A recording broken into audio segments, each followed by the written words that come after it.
How are we doing, folks? Well, we are back in the shed having another look at this Beetle behind me, trying to wrap up a few of the little jobs that we tackled the last time and hopefully get on to having a look at those brakes, because as it stands, the car will start a little bit reluctantly, but will not stop. So that is something of a problem. So we need to actually find out what's going on with the brakes. There's no fluid in them at the moment.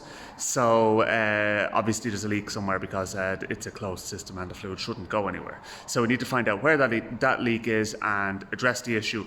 But first of all, what I want to do is I want to wrap up the few little jobs that I've started on the engine. It is running, but one of the things I did is I bought a new battery for it, and I bought a new bonding lead, an earth strap for the battery as well, because the only way I can get it to start is by connecting a jump lead from the negative post of the battery to the engine itself, because the earthing on the car is insufficient. So what we'll do is, first of all, we'll pull the car back and make a bit of space for us here and get stuck in and see what we're looking at. Okay, annoyingly enough, the brakes are bound on just enough that I can't move it on my own. So I'm going to need to tackle this whole battery issue before I pull it back, because short of hooking up another vehicle to it and trying to drag it back, which I'm not going to do, the only way to do it is to move it with its under its own power, which it's capable of doing, so it should start. Now, as I said, I have a new battery, so we'll get the new battery and we'll get the new bonding lead connected as well too, and then we'll go from there. Okay, so now we're looking in at where the battery actually goes, and yeah, just bear in mind this is not what you would call a concourse car, so you'll have to forgive it a few minor transgressions, but that's the grounding strap for the battery. So that's just not doing the trick anymore. So what we're going to do is we're going to remove that and have a new battery terminal and the length of that kind of wire rope material, and my light's just gone out already, so I have to change the battery in that. It's a great light, but it eats batteries. I think the 5 amp hour battery would be definitely a better purchase for that.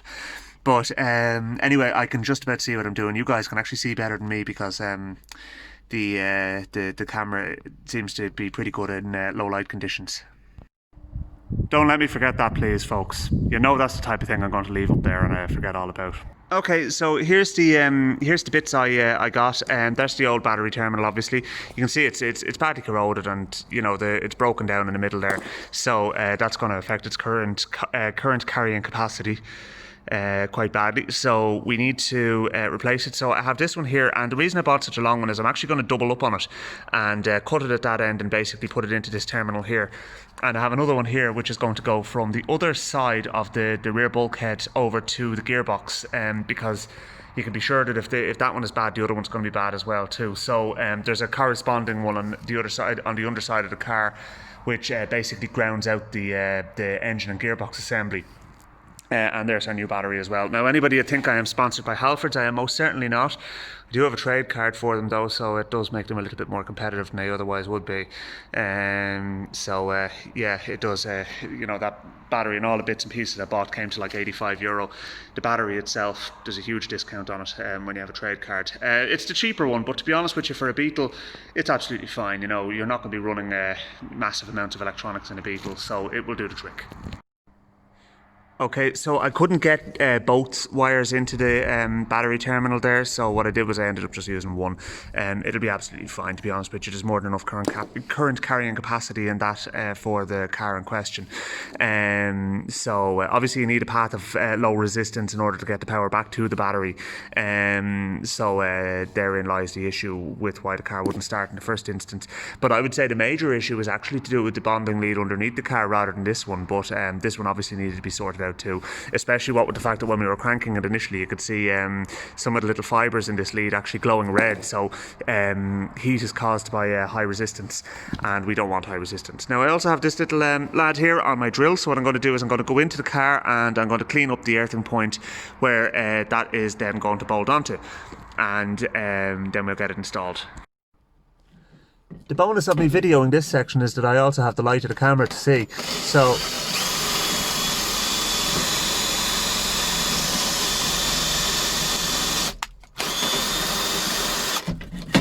okay, that's going to be good enough now. All right, so let's get our bonding lead installed there, and what we'll do is we'll give it a smear of Vaseline then afterwards, or even grease will do, just to stop corrosion from creeping in there. Okay, so that's now installed.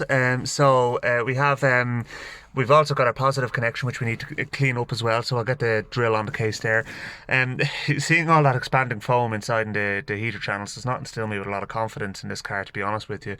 But it's not my car, you know. I mean, so I'm sure Darren knows about it. Yeah. Anyway, let's press on. We'll get that positive terminal cleaned up, and we will install our battery. Now, the nice thing about this is the fact that there's actually the proper battery retaining bracket, which is unusual to see in a Beetle, to tell the truth. So we can actually bolt the battery in properly, which we will do. Okay, battery is in and connected up, so that's another task taken care of. So the next thing we need to do is to see if the engine actually cranks over. Now, let's clear a bit of space. There's the old battery. I think we can get rid of that, because that is most definitely not taking a charge. Car is in neutral. We have our snake eyes, which is great. There's 2 red lights on the dashboard in case you couldn't figure that one out. Oh, you beauty. Now, is it going to start is the next question. Come on.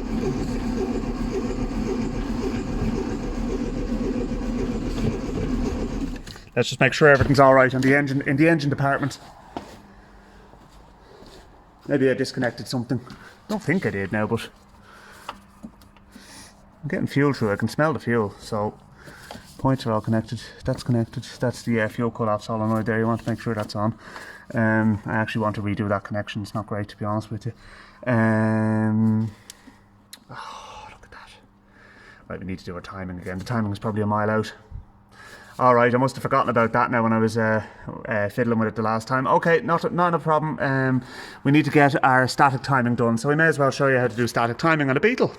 Okay, so this is what's called an SVDA distributor, or a 034 distributor, single vacuum dual advance. So you have vacuum advance and you have flyweights inside in it as well too. So that's your 2 advance mechanisms. Okay. Now, in order to time an SVDA distributor, what you first do is you disconnect your vacuum pipe off the vacuum canister, which we'll do now in a minute. We'll come back to that. It's fairly well stuck on there.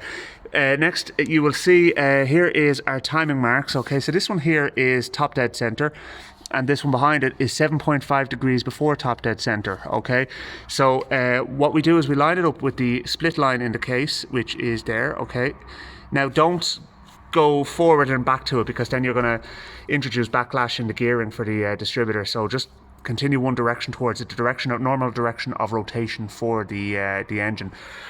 Okay, so that's now in position. Okay, so what we're going to do is, now this is just a preliminary setting. You need to set it properly after this, but this will get you into the ballpark so the engine will run. So let's turn on our ignition. Okay, so we turn on our ignition. Obviously don't start it. It's not going to start anyway in this instance, but if it did, you don't. Okay, and then what we will do is we will rotate the distributor back the ways, and we will rotate it slowly forwards until you hear a click.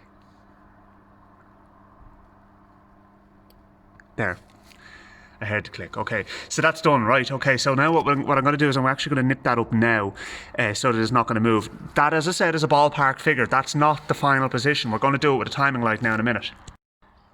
Okay, so now you'll see that I've actually disconnected the vacuum advance can, and I plugged the line, because if you don't plug that, the engine's going to run like a dog, because you're introducing a vacuum leak. So I just used a screwdriver there just to temporarily plug it. It'll be absolutely fine. So let's see if we get our initial start, and if we get our initial start, then we will be able to move on from there.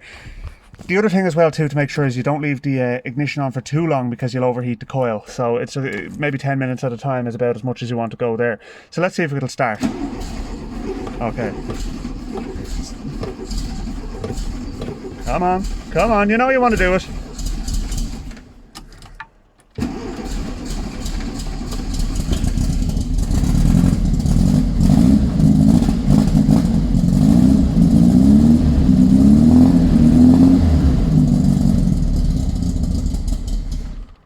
Okay, well it's starting now anyway, so we're definitely a bit closer to the mark. Come on. See, you've got dirty petrol in it as well too, which is not helping the situation. I haven't managed to put clean petrol in yet, and I also have to... Come on.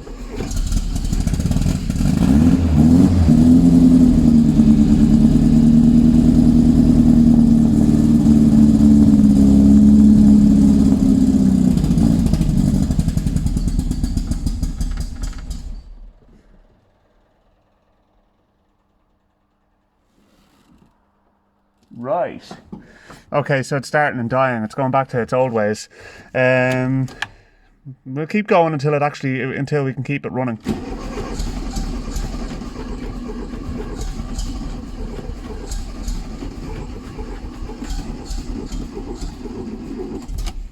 Okay, let's have a look at that carburetor.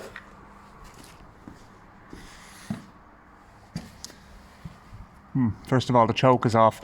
You see, that would have happened obviously because of the fact that I left the ignition on. So what I really should have done actually was taken off the wire to the choke module, because what's happened now is the choke thinks that the engine's warm, which obviously it's not. So we need to choke it a bit. So I'm going to leave it there, and I'm not going to touch the accelerator pedal, and hopefully it will tick over. There you go.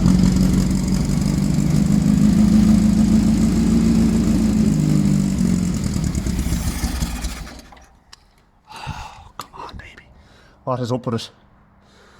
All right, okay. Look, we need to obviously do a bit of faffing around with this to try and get it to stay running. Okay, I managed to move the car back on the starting motor, and I've done enough pissing about trying to get the car to run on 5-year-old petrol. I'm at nothing here, you know. So the next thing to do is to do the fuel lines underneath the fuel tank at the front. So to take the fuel tank out. Which is not a difficult job in a Beetle at all, really.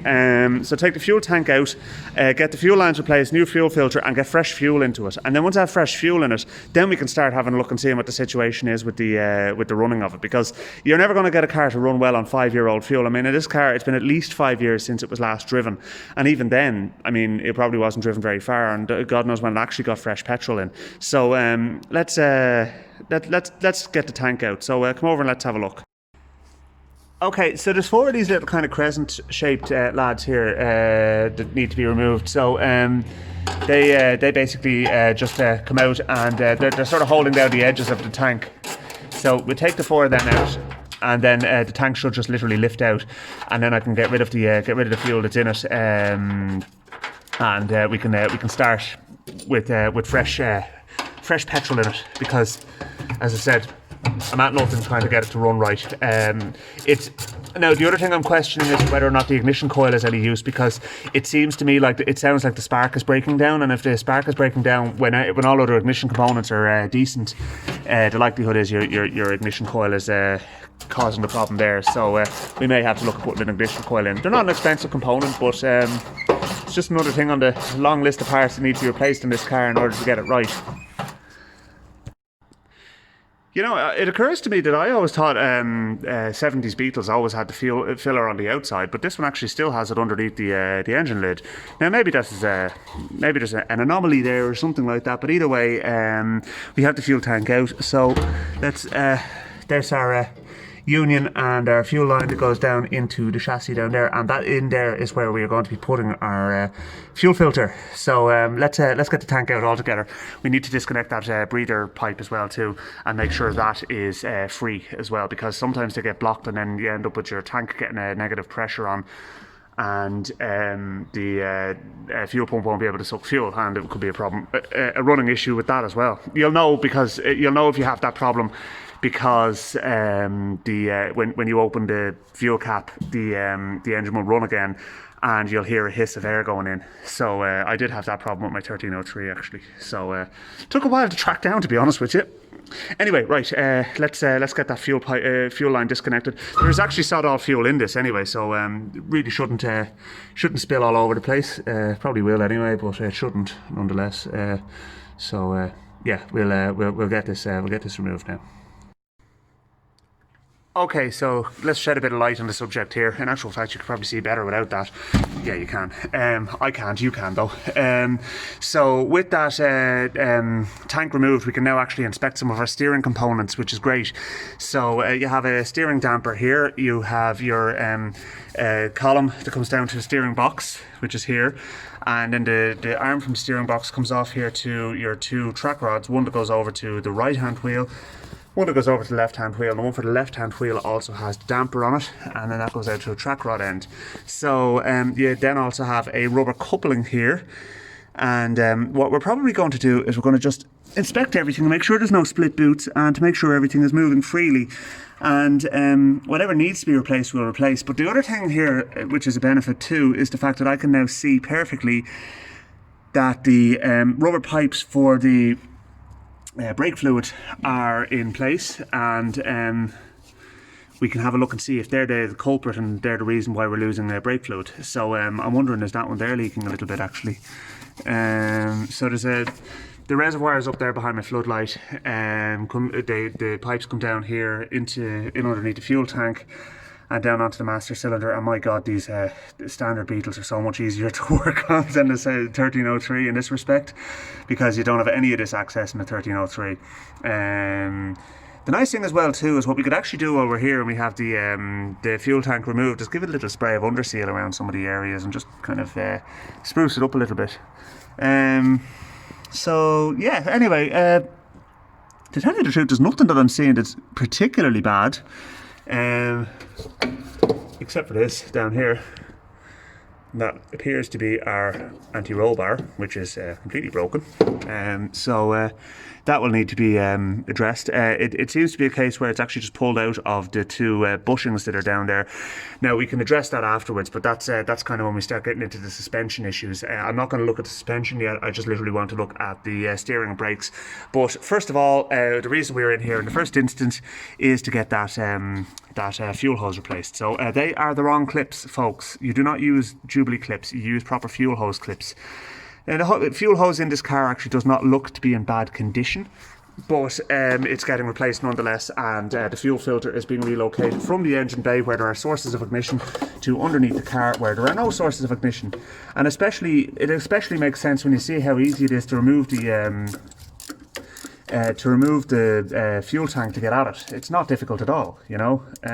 So all the more reason why you could put it there. And the other benefit too is the fact that you could actually you could actually do it from underneath the car if you jacked it up, rather than even having to take the fuel tank out at all. So there's two options there really.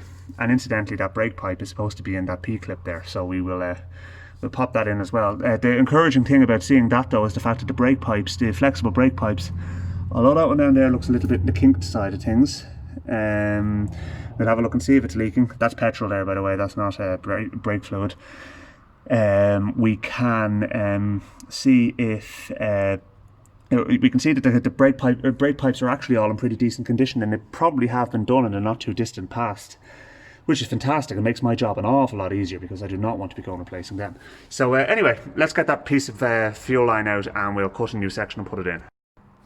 Now, just looking at the bottom of the fuel tank, you can see here the fuel pipe is fairly well stuck on, even after taking off the Jubilee clip. So rather than trying to pull it off and then risk breaking that 40-year-old fitting, what we're going to do is we're going to actually just cut it along there with a Stanley knife, and then we're going to peel it off, thereby leaving that perfectly intact. And we also have our other piece now too. So what I'm going to do is I'm going to actually make up a length of fuel hose, which is that long, including the fuel filter, and we'll make a start on getting that installed. Okay, so the fuel tank is now empty and the new fuel hose is fitted. That's the direction of flow for these. You can actually see there's a little arrow on the side of them. So just make sure you put them in the right way. There's the arrow there.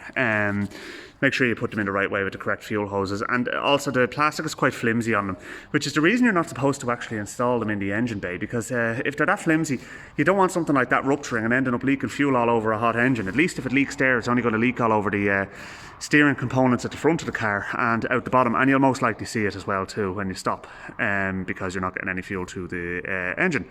So it's a much safer option. So anyway, let's get that installed. I left a little bit of slack on it for myself just to get that installed in the car, and we'll put a fourth clip down there.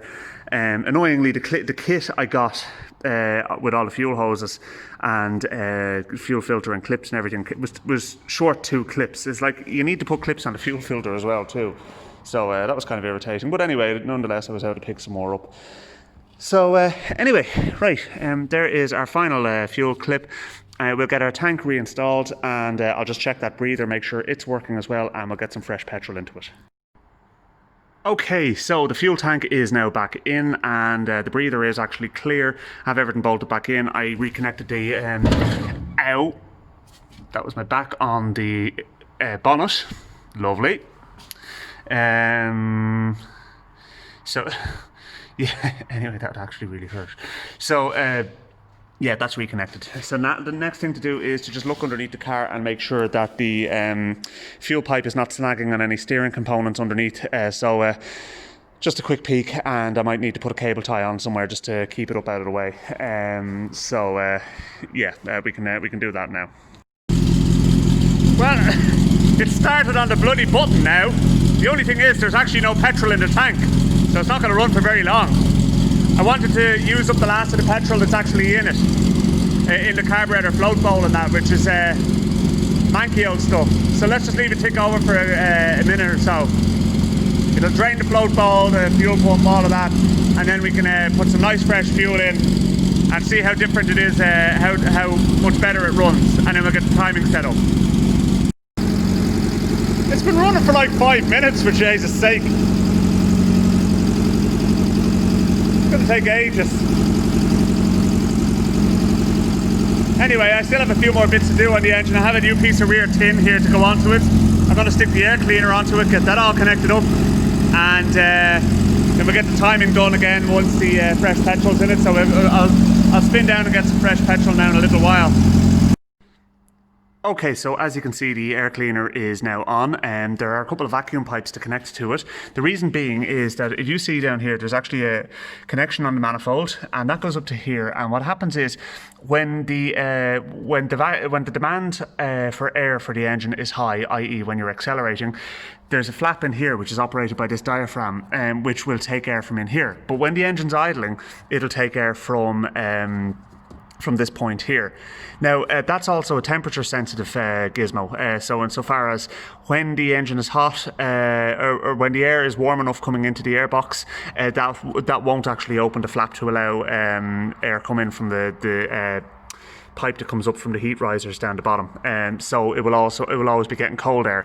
It is one of the biggest problems with Beetle engines is that they end up cutting out when they're idling because of manifold icing.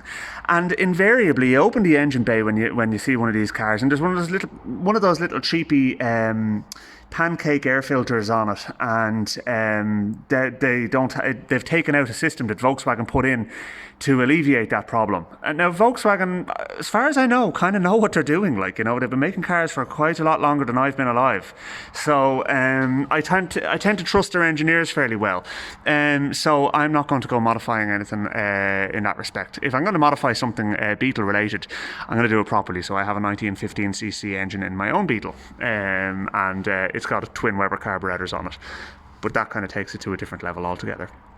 Anyway, when you're running a standard single Solex, use the standard air filter. You'll find that the car runs a lot better, and use a 034 distributor. Get rid of those bloody 009 distributors that don't have the vacuum advance can on the side. You'll find your car runs a lot better. Also make sure that rear tin is in place, because that will stop the car from overheating. Make sure you have a thermostat on the engine as well, which will allow the flaps inside the fan shroud to open at their correct temperature. And keep the engine in the configuration that Volkswagen intended it to if you want it to run well. Otherwise, modify it. If you're going to modify it properly. You know, go the whole hog. You know, don't just start removing bits and expect the car to run better. That's not modifying. That's bodging. Anyway, right. So what we need to do now is we need to bring a vacuum pipe from there to there, and from there to there. And then that's the airbox connected up. There's obviously a new air filter element in there as well too, and there's a Jubilee clip holding it onto the top of the carburetor. I still haven't gotten to do the timing because I have no petrol, so I have no way of actually starting the engine again now. So what I want to do today is I want to try and make a shopping list for the brakes. I have accomplished quite a bit today though, because I actually have the last of the fuel pipes replaced. I had a good look over the steering system in the front, which looks to be decent enough. There's nothing inherently unsafe aside from that anti-roll bar, which needs to be corrected, which we will do. We we got the battery connected properly with a new grounding strap, so it is cranking over on the key without incident. I didn't even have to go under the car and actually look at the grounding strap on the gearbox. I could do that at a later stage, I may well still do it, but for the moment the idea of crawling around on my back on this dusty floor does not appeal to me, so sorry Darren, it just doesn't. Anyway, we will we'll get let's leave the engine for the moment after I get those vacuum pipes connected. I want to pull off the wheels and see how the brakes are looking. One of the things that's an awful faff when it comes to Beetles is to getting the drums off, because the drums don't come off independently of the hub. You have to take the hub nut off the centre of the wheel in order to get the whole assembly out. So what you need is a 36mm breaker bar and a long extension. But first you have to take the split pin out, which is what I've just done. So somebody's been in here before because that split pin was not installed that long ago. So let's have a look and see what's gone wrong and why there's no fluid in the system. Now you'll see the sensible place to jack the car up is actually on the pivot point for the rear trailing arm. So that's exactly where we're going to do it. There's no point in using the jacking points. You've seen the sills in this car, in fairness. So let's not get ahead of ourselves here. So I've actually cracked off the hub nut already. It actually wasn't that tight. Sometimes they are absolutely growing on the car. On my 1303, for example, it was absolutely stitched onto it. So it took me quite some effort to get it removed. So on this car, on the other hand, it was definitely not tight enough, actually, to be honest with you. So anyway, let's get that nut off. And then we can you can leave the wheel on, you just take the wheel off with the drum, and then we'll just have a quick look and see what parts we need, and then we'll pop it back on, because I'm not doing any work on it today. I just need to see what the state of play is, and then we'll get a parts order in. The tyres look pretty decent actually on this car. At least it doesn't need a set of tyres, that's something. So let's get that hub pulled off, or that wheel pulled off. It should literally just pull off. Just remember to release the handbrake before trying to get it off, otherwise you won't have much success. Okay, that came off very easily. Let's have a quick look and see. Everything's in place. There's nothing particularly untoward here. There's still plenty of meat left on those pads, and I think on this side we are literally just going to give that a clean up and adjust it and put it back together again. So we're not going to go any further than that. We'll grease everything as well too. But as I said, I'm not doing it today. I don't have the time. I need to get back down home shortly. But it looks like that slave cylinder was replaced only recently. So I think somebody may have been pursuing issues with the braking system in this not that long ago. There's a little bit of a lip on the drum, but to be honest with you, I wouldn't be too concerned about that. So let's get that wheel back on, and I'll just tighten the nut up enough that it's not going to come loose again if anybody does for some reason take this for a drive, bearing in mind there's no petrol in it. You know what, let's just give it a belt of a bit of brake cleaner here and just do it now. You see it's all dripping down into the hubcap there. I'll bring that outside and get rid of it afterwards.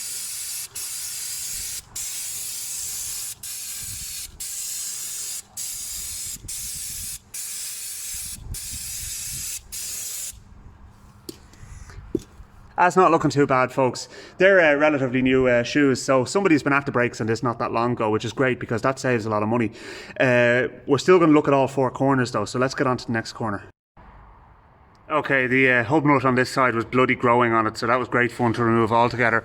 But I'm just looking here now, and yeah, the situation is pretty much the same on this side. Decent enough shoes, and the springs are all in place and everything. So the only thing I remembered actually is the fact that there's no handbrake on this, and I'm going to have to replace the handbrake cables. Now what I did do is I did button up the other side completely. Actually, I tightened the hub nut and put the split pin back in and everything, so at least it's safe for the moment anyway. But I will obviously need to do a job on it. Like, I'll have to take it off again to do the handbrake cables. But for the meantime anyway, we will just give them a clean and inspection, and we at least will know what we're dealing with. Again, same situation. There's no sign of leakage there from the slave cylinder, so that's a good sign. So we don't need any slave cylinders for the back of the car. Now the front might be a completely different story, but we'll have a look at that now in a minute. One of the things I noticed actually that the last person who looked at these brakes did was he put a little white mark on the stub axle, which is great because that's obviously where the split pin goes. So I need to give it another half a flat to get it tight enough. So I left a little bit of wiggle room, but I can do that anyway. It's obviously cleaned up inside as well. I will put the split pin back in, but I can take it back out again. It's not exactly a difficult thing to remove. Okay, so looking at the front brakes, the situation is a little different here. You actually have the bearings are obviously different in the front. So what you have here is you have a little pinch bolt, which that needs to be removed. It's a 6mm Allen key, so you undo that, and you get a spanner onto this. Now I think it's the one size spanner you won't have. I believe it's a 21, but anyway, I have an adjustable here, so that will do the trick. So what I'm going to do is I'm going to get a jack underneath it now, because that's not going to be that tight. Not like the back. And when you're tightening it, incidentally, you tighten it all the way and then you back it off a quarter turn, so you leave a little bit of play for the bearing. Don't forget, obviously, you have to remove your grease cap before you do any of this. So yeah, that's the grease cap there. I noticed that there's no speedo cable coming through this wheel. I thought there should have been, so maybe there's no speedo cable on this car. I didn't notice when we took it out for a drive if the speedometer was actually working. That might be another thing to address at a later stage. Yeah, of course, I just remembered this one on this side is actually a reverse thread, so righty loosey. I only literally just went to half a turn and I remembered, so it wasn't a case where I was swinging out of it for ages or anything like that. I'm not that bad now. Give me a little bit of credit. There's the wheel bearing has come out there as well too, so that's what you would expect. So we'll just pop them aside, the nut and the wheel bearing, and then we can take the whole front drum off along with the wheel. So just be careful the rest of the gubbins doesn't fall out on you when you remove the wheel. Okay, so the situation is looking reasonably okay here, but the problem is the shoe has slipped off the adjuster and the adjuster is maxed out. It made for great fun removing the wheel. Yeah, I could have backed off the adjusters and it would have come out a little bit easier, but ain't nobody got time for that. So yeah. Anyway, what I'm going to do is I'm going to first off take that bearing off with the oil seal or the grease seal. And we're going to give this a clean up, and we're going to try and reposition those shoes there as well too. So that literally just goes in there. We'll tap that home now in a minute. We'll come back to that. Let's get that cleaned up first. As I said, we need to back off that adjuster, reposition the shoe, and get everything looking the way it's supposed to look. Like you can see the way even the retainer is actually arseways. So yeah, but that being said, like there's plenty of material on those shoes, so we don't need a new set of shoes. And also there is also no leakage on the slave cylinder here either. Now obviously the reason I'm looking at the slave cylinders in close detail is because they are the things that are most likely to be leaking when you're trying to find brake fluid leaks. But yeah, in this instance it seems fine. Incidentally, there's new shock absorbers in there, so that's something. So obviously somebody has been at this before. Just a few things to wrap up. You can see that's the anti-roll bar on this side mounted into two bushings, and you can see on the other side it's hanging down on the ground. So it's obviously just pulled out of the bushings. There's no mounting on the body for it. It's kind of really just a sway bar. It's debatable whether they actually do anything, to be honest with you. But anyway, let's press on. We'll get these sorted out. Okay, so obviously the wheel is back on now, and what we're going to do is we're going to tighten this. This nut up all the way. Okay, now remember it's a reverse thread, so that's fully tight now. Okay, now you don't need to swing out of it. Okay, just nip. Okay, and then back it off about there, right, about a quarter turn. That's spot on. You see, the brakes are no longer binding. Now, when we do adjust the brakes, there will be a little bit of a rub on them. That's what you're supposed to have. But what we'll do now is we'll do up our pinch bolt. It must have been just that the brakes were the shoes were positioned incorrectly or something like that, because everything looks right. You know, I mean, like I didn't see anything that would suggest that there was something amiss aside from the positioning of the shoes. Then again, maybe it just got out of position when I took the drum off. But either way, they were too far out of adjustment. So right, so that's that done. Now we're going to just put our grease cap back on, and little tap with a hammer just to make sure it's home. That's her, and we'll put our wheel trim back on, and so that's side 3 of 4.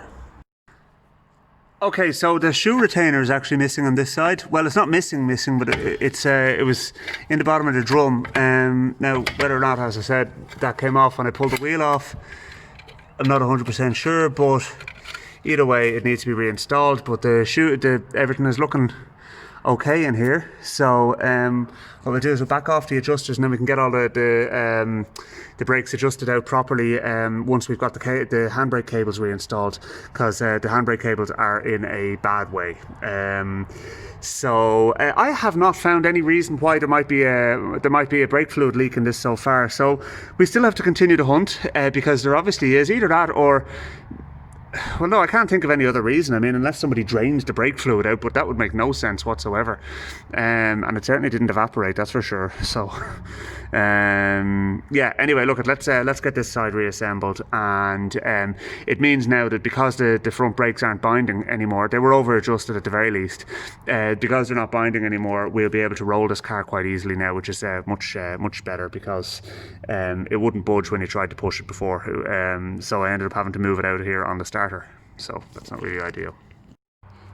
Okay, this adjuster here is actually jammed, so that's going to need some addressing before we go any further. So let's have a look and see what we can do. I might actually need to remove that shoe, ironically enough. So yeah, we'll see what we can get done with it, because obviously I don't want to put it back together again until it's all adjusted out, and I am still going to clean it obviously as well. Okay, it came good with the smallest application of a little bit of WD-40. Obviously, around brakes, you don't want to be going using too much lubricant, you know. I mean, if I need to explain that to you, maybe you shouldn't be working on cars. So yeah, it's reasonable enough. What I probably will do is address it further at a later stage. But for the moment, anyway, I can back them off enough that I can get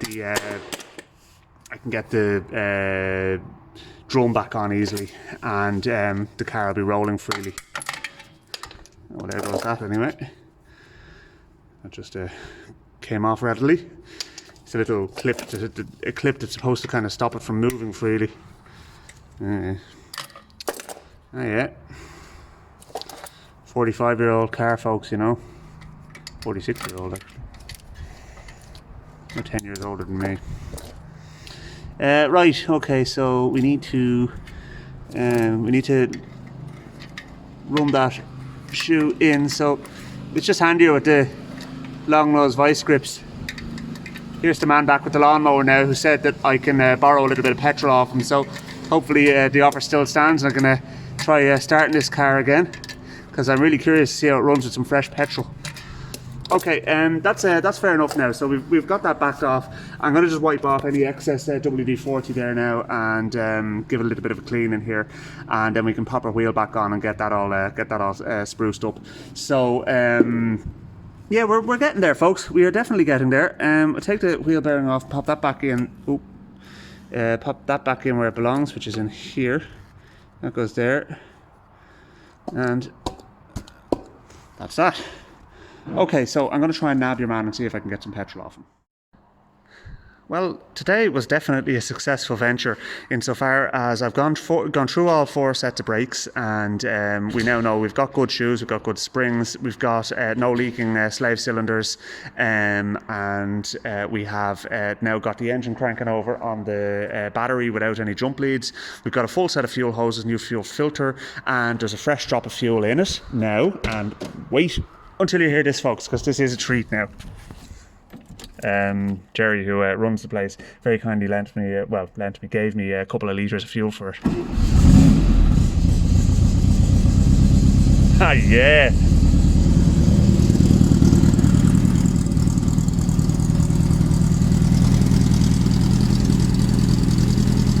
Let's just have a look at the timing and then we'll call it a day. Okay, it was only about 3 or 4 degrees out, but it probably won't show up that well on the camera, but you can just about see it there. She's spot on now. So now all we need to do is get that rear tin installed. I can't do it because I have to make cutouts for the heat riser tubes, and then we can get our fresh air ducts installed, and then we can get another duct from there down to the top of the heat riser. It's where we're going to put it, so it'll do fine. I'll reconnect that vacuum pipe there now, and we can get a new exhaust for it. Well, a new back box anyway. But no, I have to say now, I'm really happy with what has been accomplished today. So look at, let's call it a day at that. I think I think I've done enough. Yeah, look, we'll pick this up in a future video. We need to get those brakes actually working. And once I have the brakes working, and I get that front sway bar installed properly again, I'm happy enough to take this out on the road and see how it motors. Because we're pretty much there, folks. So I'm starting to get excited. But look, thanks very much for watching. Don't forget to like and subscribe before you go, and I will see you in a future video.